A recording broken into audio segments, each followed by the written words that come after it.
Is there such a thing as a greedy body, or an angry body, or a horny body? People tend to blame their bodies, or at least their body parts, for their actions, behaviors, and dispositions.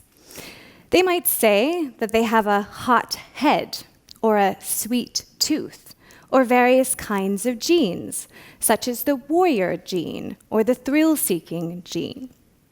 Several scholars and social commentators have claimed that modern medicine is the new religion. We rely on medicine to explain that which is mysterious about ourselves. Particularly, we often deploy the latest medical studies to excuse or defend our negative behavior. But people have been doing this for an awfully long time. For centuries and centuries, people have blamed their bodies using the latest medical knowledge. In the 13th century, there's enormous recovery and revitalization of medical knowledge. And poets, philosophers, priests, and people had to make sense of it in terms of existing moral structures and religious thought. From the ancient Greeks, medieval medicine inherited the system of the four humors, or the four liquids, which corresponded to the four elements: hot, cold, dry, wet. And the balance of these humors could impact your health and also your temperament. So if you were phlegmatic, you had this balance. You were wet and slow, lazy, fat, dull.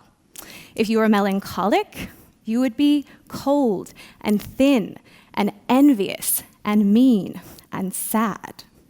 If you were choleric, you were dry and angry. And if you were phlegmatic and dominated by blood, you were hot and sexual, attractive and funny.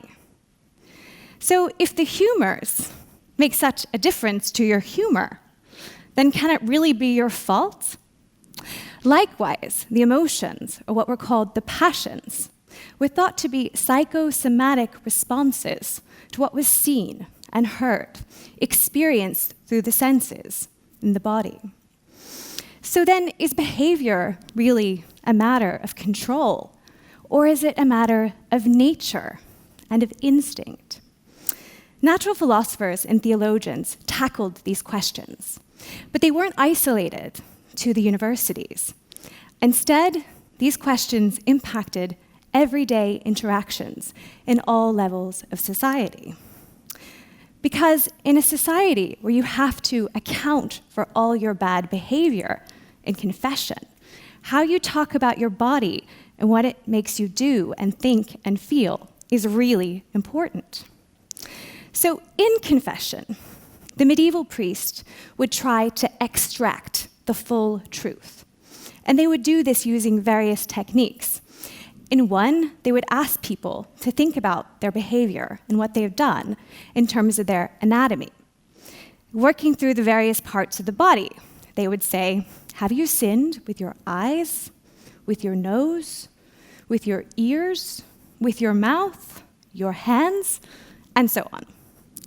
The priest was gathering this information to come up with an appropriate penance, a way to make up for their offenses or sins. And this penance could consist of various things, such as days of bread and water, or perhaps prayers that had to be said. But the penance wasn't just determined about what the sinners did, but the circumstances in which they did them. The who, what, why, when, where, how many times of what they did.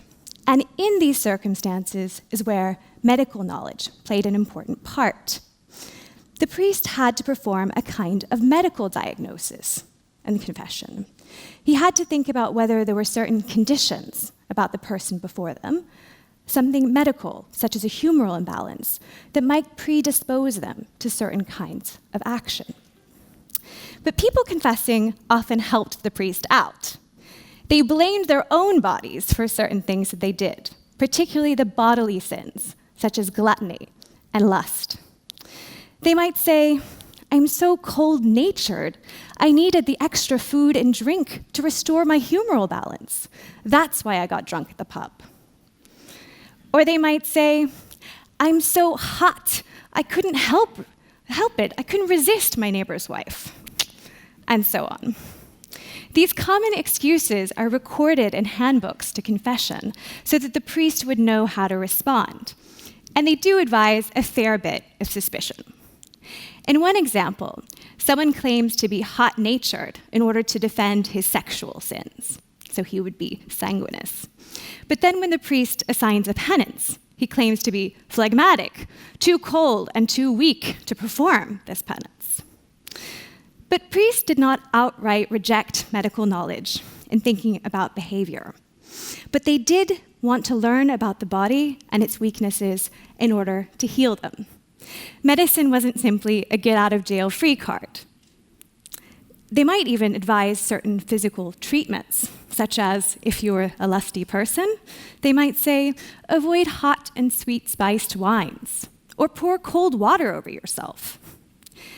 And they wanted to make sure that they weren't too hard on the people who were likely to commit the same sins over and over again. Understanding the role of medicine in confession helps us correct some of the persistent misunderstandings of the relationship between medicine and religion, or more broadly, between science and religion. Religion wasn't an enemy of medicine, but it did think of healing in holistic terms, of body and soul. And I think it's in this holistic sense that we can think about our own perspective on medicine, the human body, and the soul. Who we are, what we do, what we feel, what we think. Today we find ourselves in a world where we blame our bodies for not being normal. Yet the definition of normal is increasingly narrow. Medieval priests recognized all kinds of bodies and all kinds of weaknesses, moral and physical, and they were intertwined. Physicians of the soul, or medieval priests, saw not only the soul, but the soul as being within a body. Likewise, physicians of the body saw not only the body, but the body as housing a soul. Thank you.